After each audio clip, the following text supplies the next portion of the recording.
व्यक्तित्व परिष्कार की अध्यात्मोपचार प्रक्रिया के अंतर्गत आज का शीर्षक है समस्त व्याधियों का निराकरण अध्यात्मोपचार से। आदि भौतिक, आदि दैविक एवं आध्यात्मिक क्षेत्रों में उपजने वाली अनेकानेक विपत्तियां मनुष्य को संत्रस्त करती रहती हैं। उनके नाम रूप अनेक होते हुए भी उद्गम एक ही होता है। अंतःकरण पर कसाय कल्मषों का आवरण आच्छादन। समुद्र एक ही है, किंतु उसमें जीव जंतु अनेक आकार प्रकार के उत्पन्न होते हैं। अंतराल एक है, किंतु उसमें दुष्प्रवृत्तियों की सुखद दुखद संभावनाएं चित्र विचित्र रूप में प्रकट होती रहती है। उसी क्षेत्र का अवांछनीय उत्पादन मनुष्य को आधे व्याधियों से भर देता है और प्रगति के मार्ग में पग पग पर अवरोध उत्पन्न करता है। बहुत समय पहले शारीरिक रोगों को बाहरी भूत परिंदों का आक्रमण माना जाता था। पीछे वात पित्त कफ ऋतु का प्रभाव उन्हें माना गया। उसके बाद रोग कीटाणुओं के आक्रमण की बात समझी गई।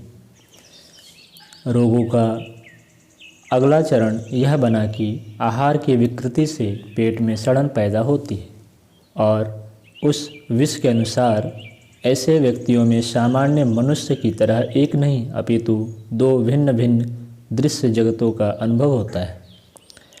मनोविज्ञानियों ने व्यक्तित्व के अंतर्द्वंद को समस्त मनोविकारों एवं मनोरोगों की जड़ माना है।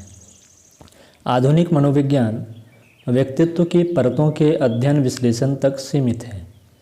अंतर्द्वंद्वों की समाप्ति किस प्रकार हो, इसके लिए इतना कहकर चुप हो जाता है कि परस्पर दो व्यक्तित्वों के रूप में विघटित मानवीय सत्ता में एक के स्थापित किया जाए, तभी द्वंद्वों से छुटकारा पा सकना संभव है। दूसरा व्यक्तित्व क्यों विकसित हो जाता है जो मनुष्य को दुष्प्रवृत्तियों में अनैतिक गतिविधियों में निरत करता है।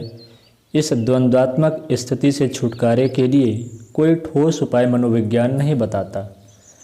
अध्यात्म मनोविज्ञान की मान्यताएं इस गुत्थी को सुलझाने में सहयोग देती है।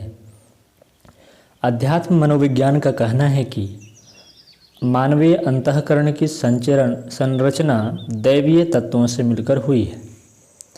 अंतःकरण अंतरात्मा का क्रीड़ा क्षेत्र है। यहाँ से सदा सत्प्रेरणाएँ उभरती रहती हैं। अंतःकरण की सत्प्रेरणाओं की उपेक्षा अवहेलना करने तथा दुष्कृत्यों में निरत होने से अंतर्द्वंद की स्थिति उत्पन्न होती तथा मनुष्य को त्रास देती है। मनुष्य की मूलभूत सत्ता दैवी तत्वों से युक्त है, तो क्यों कर कोई दुष्कर्मों की ओर आकृष्ट होता है। अध्यात्म विज्ञानी इसका कारण कर्मों के संस्कारों को मानते हैं। जन्म जन्मांतरों के पशुवत संस्कार ही मानवीय चेतना पर छाए रहते हैं। उनके अनुसार अचेतन परतों में जड़ तक गहरी जमी यह कालिमा ही द्विविभाजित व्यक्तित्व को जन्म देती है। अब तो मनोविज्ञान के क्षेत्र में हुए शोधों से नए नए तथ्य सामने आए हैं।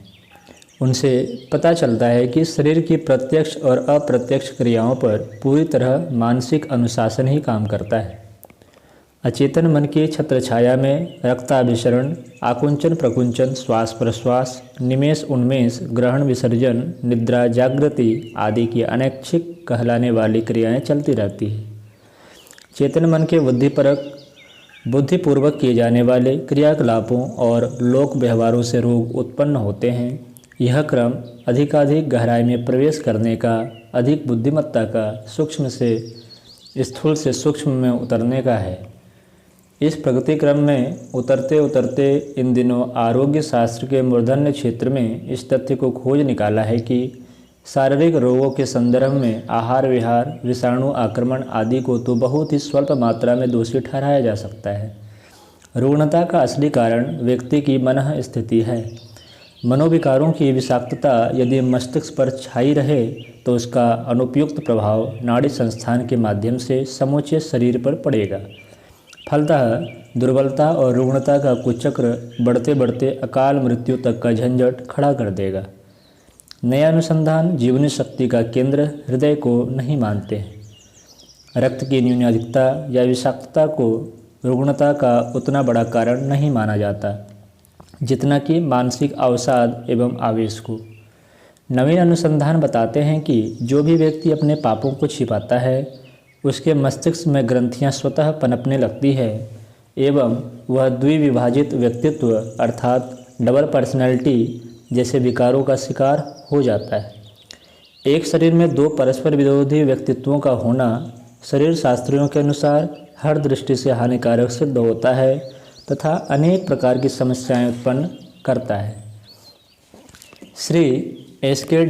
डायमार्ड नामक विद्वान एवं न्यूरोसाइकोलॉजी विशेषज्ञ ने एक पुस्तक लिखी है, इंट्रोड्यूसिंग न्यूरोसाइकोलॉजी।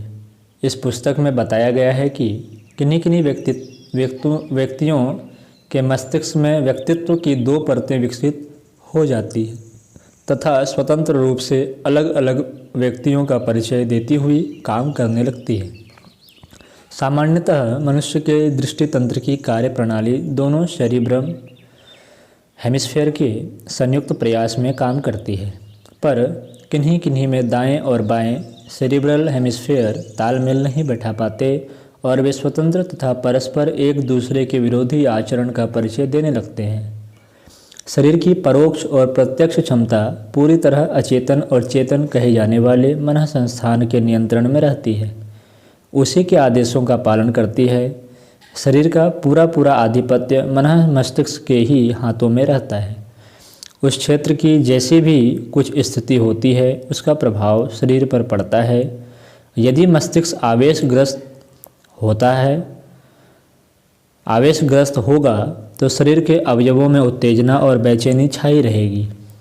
इस स्थिति में ऐसे रोग उत्पन्न होंगे जिनसे शरीर के उत्तेजित होने, टूटने फूटने जैसे अवसाद का प्रभाव अंग अवयवों की दुर्बलता के रूप में देखा जा सकेगा। यह मोटा निष्कर्ष हुआ। बारीकी में उतरने पर पता चलता है कि अमुक शारीरिक रोग अमुक मनोविकार के फलस्वरूप उत्पन्न होते हैं और वे तब तक बने ही रहते हैं जब तक कि मानसिक स्थिति में कारगर परिवर्तन न हो जाए। इस अनुसंधान ने उस असमंजस को दूर कर दिया है जिसके अनुसार रोगियों को चिकित्सकों के दरवाजे पर ठोकरें खानी पड़ती है, नित्य नई दवाएं बदलनी पड़ती है, किंतु आशा निराशा के झूले में झूलते हुए समय भर बीतता रहता है। रोग हटने का नाम ही नहीं लेते। तेज औषधियाँ अधिक से अधिक इतना कर पाती है कि बीमारी के स्वरूप और लक्षण में थोड़ा बहुत फेरबदल प्रस्तुत कर दे। जीर्ण रोगियों में से अधिकांश का इतिहास यही है।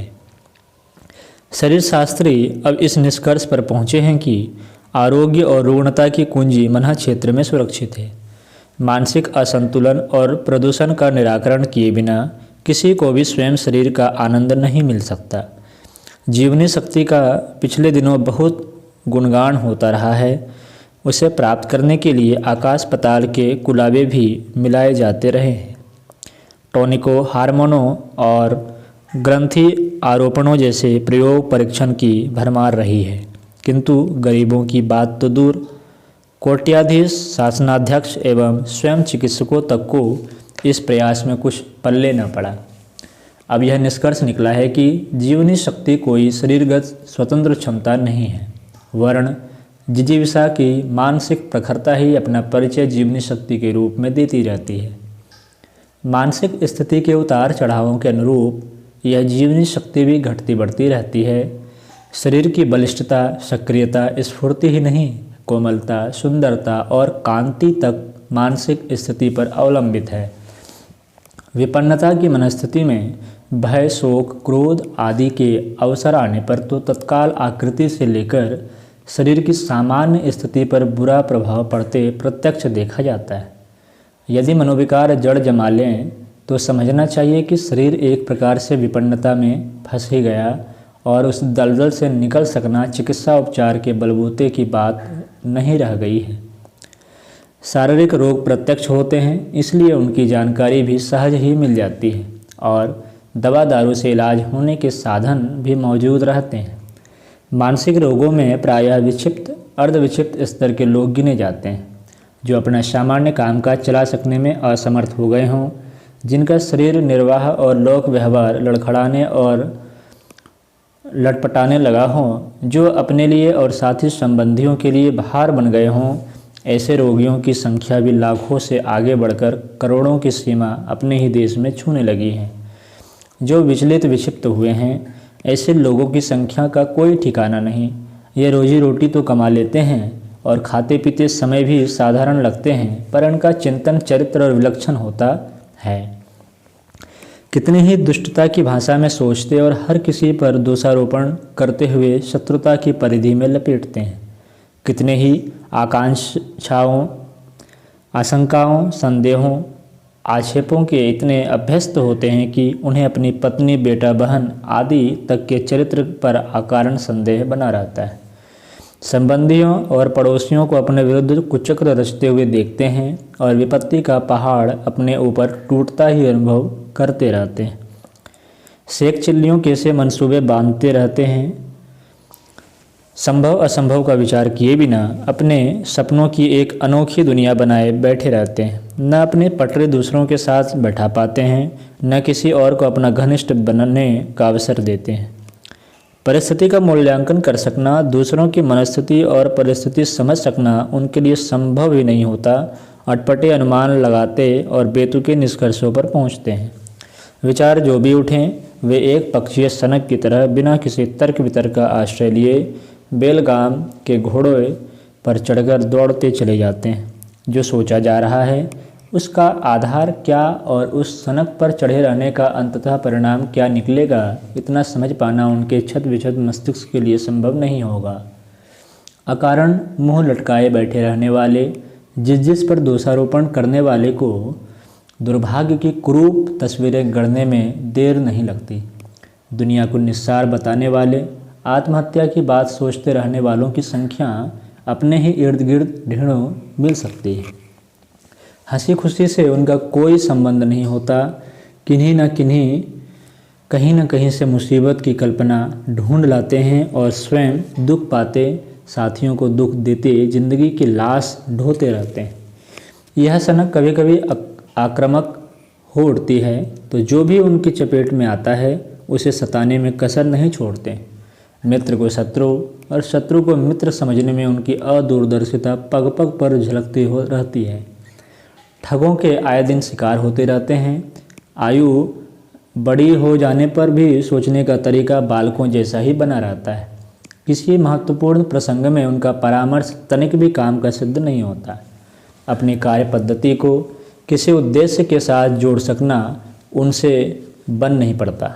जैसे तैसे समय गुजारते ज्यों ज्यों करके ही मौत के दिन पूरे कर लेते हैं। इन्हें पागल तो नहीं कह सकते, पर व्यक्तित्व की परख की दृष्टि से उससे कुछ अच्छी स्थिति का भी उन्हें नहीं समझा जा सकता।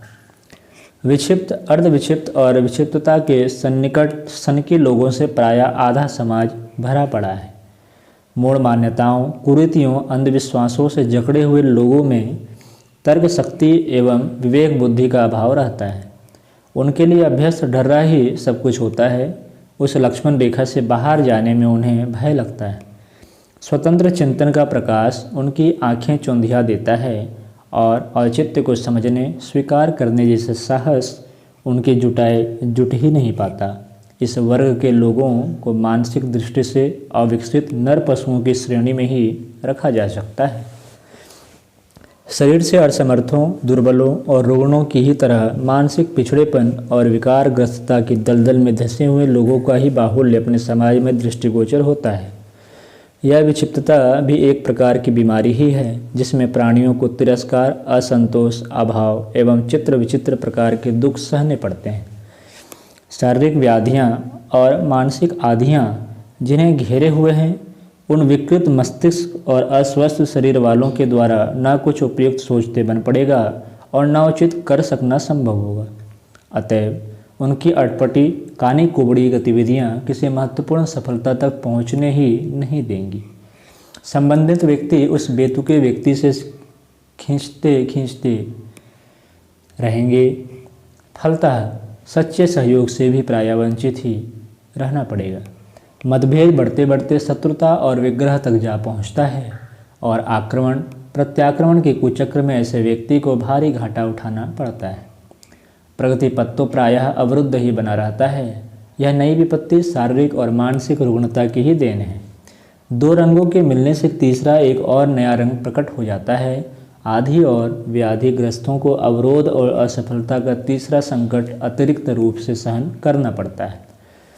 इतना सब जान लेने के उपरांत हमें एक ही निश्चित निष्कर्ष पर पहुंचना पड़ता है कि चेतना की मूल सत्ता अंतःकरण को प्रभावित करने वाले नैतिक और अनैतिक विचार एवं कर्म ही हमारी भली और बुरी परिस्थितियों के लिए पूर्णतः उत्तरदायी है।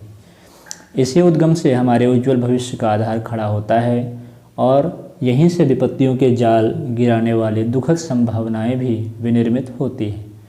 इस मूल केंद्र का परिशोधन करना ही एक प्रकार से आंतरिक कायाकल्प जैसा प्रयास है। प्रस्तुत संकटों से छुटकारा पाने और निकट भविष्य में फलित होने वाले संचित प्रारब्धों का निराकरण करने के लिए आंतरिक परिशोधन का प्रयास इतना अधिक आवश्यक है कि उससे अनिवार्य की संज्ञा दी जा सकती है और कहा जा सकता है कि विष वृक्ष की जड़ काटने से ही काम चलेगा, पत्तियां तोड़ने से नहीं। इतना सब कुछ जानते हुए भी व्यक्ति असहाय सा जीवन क्यों जीता है, क्यों स्वयं व्याधियों को आमंत्रित करता है? इस पर आत्मविज्ञानियों का मत है कि अधिकांश व्यक्तियों को दुष्प्रवृत्तियों से उबरने की इच्छा होती है।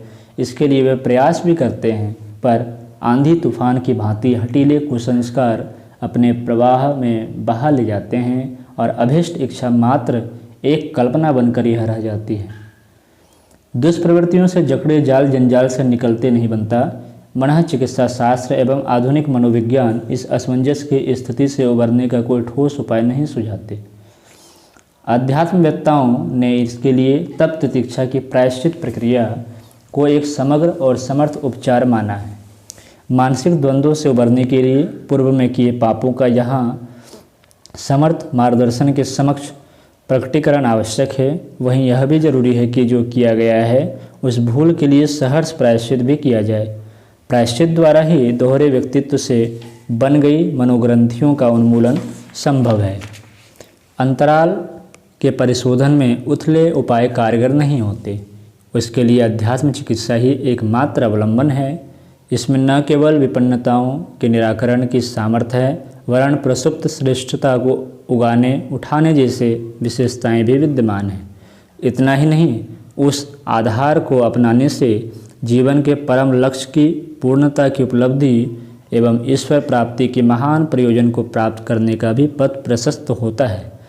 अध्यात्म क्षेत्र में चिकित्सा परिचर्या एवं बलिष्ठता अभिवृद्धि की दृष्टि से चांद्रायन एवं कल्प साधना को असाधारण माना गया है एवं अत्यधिक महत्व दिया गया है।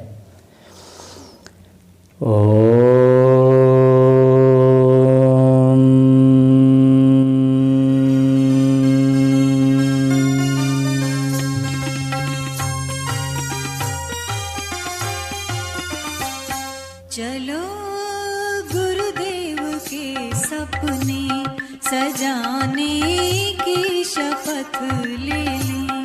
चलो गुरुदेव के सपने सजाने की